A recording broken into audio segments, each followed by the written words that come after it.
सरदार पटेल जयंती की पूर्व संध्या पर शिवपाल सिंह यादव ने कहा कि देश में सबसे बड़े किसान नेता का नाम आता है तो सरदार पटेल जी का, इसके बाद चौधरी चरण सिंह का आता है और किसानों की बात लोकसभा में विधानसभा में उठाई है तो नेताजी ने उठाई है। आज किसानों की कोई बात नहीं करता। आज किसान जो संकट में है, अगर सरदार पटेल नेता हमारे बीच में होते, उनके विचार पर देश चला होता तो हमारे देश की स्थिति कुछ और ही होती। तो किस तरह से आप लोगों ने उस समय संघर्ष करके वो मूर्ति स्थापित की? देखिए, सरदार पटेल ऐतिहासिक पुरुष थे। आज़ादी की लड़ाई भी लड़े, आज़ाद देश के गृह मंत्री भी रहे, और देश के किसान नेता में अगर किसी का नाम आता है, सबसे बड़े किसान नेता के रूप में सरदार पटेल का नाम आता है। उसके बाद चौधरी चरण सिंह का नाम आता है,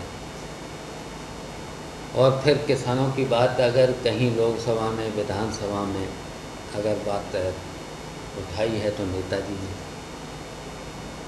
उसके बाद आज कोई किसानों की बात तो करता नहीं।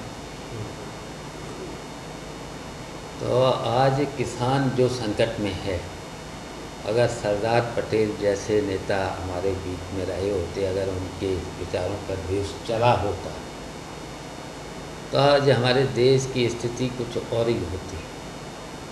अब आज़ादी की लड़ाई में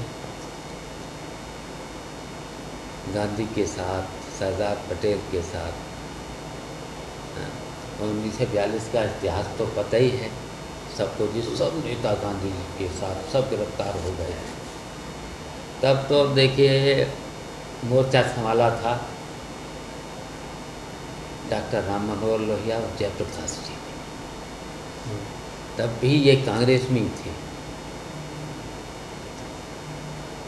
जयप्रकाश भी और डॉक्टर राम मनोहर लोहिया कांग्रेस में ही थे।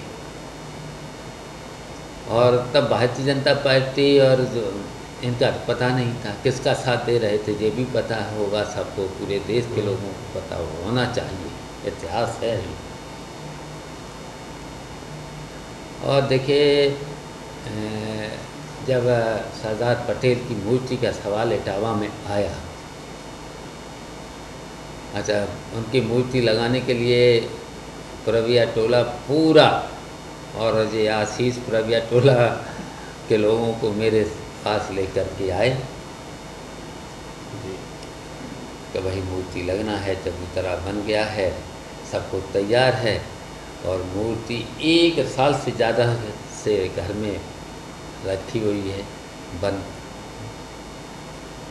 तो फिर इन्होंने कहा डीएम से चलो परमिशन ले लो और उससे लग जाए। फिर डीएम के पास गए, एसपी के पास गए, डीएम के पास गए, सभी अधिकारियों के पास गए। हमने भाई सरदार पटेल देश के महान नेताओं में थे, ऐतिहासिक पुरुष थे, किसान नेता थे, तो उनकी मूर्ति अगर कमरे में बंद रखी रहे तो उनका अपमान है। तो फिर जब डीएम से गए तो डीएम भी आनाकानी करने लगा, और फिर डीएम बोला यहाँ तो भारतीय जनता पार्टी की सरकार थी, तो भारतीय जनता पार्टी के नेता भी नहीं लगा हैं, उनके कहने से भी मूर्ति नहीं लगी। तो डीएम साहब से मैंने कहा कि भाई इतने जब महापुरुष थे, आज़ादी की लड़ाई जिन्होंने लड़ी हो, देश के गृह मंत्री भी रहे, तो उनकी फिर मूर्ति और उनका फिर ये तो अपमान है, तो वो अपमान हम बर्दाश्त नहीं करेंगे। फिर वो मूर्ति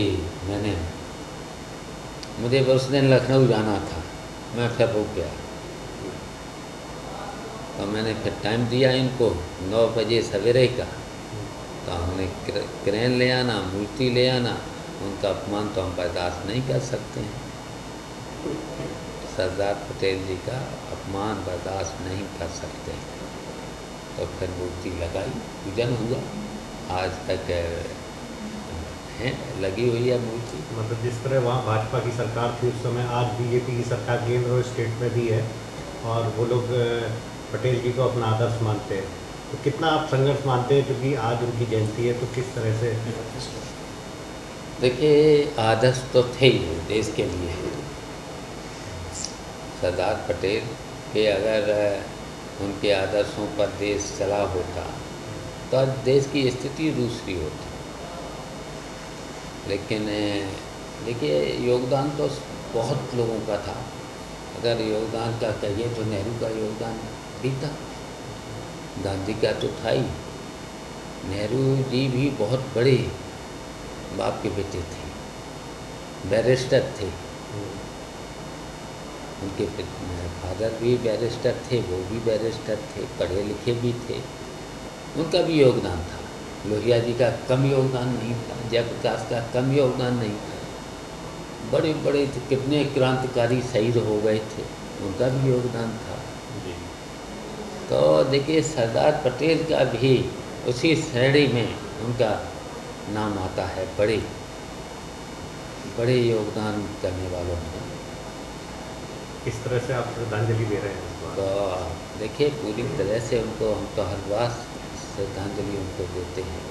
जितने भी आज़ादी की लड़ाई में केवल प्रगतिशील समाजवादी पार्टी ऐसी है कि किसी भी जितने भी महान जो नेता हुए हैं आज़ादी की लड़ाई में, सबको हम लोग श्रद्धांजलि देते हैं।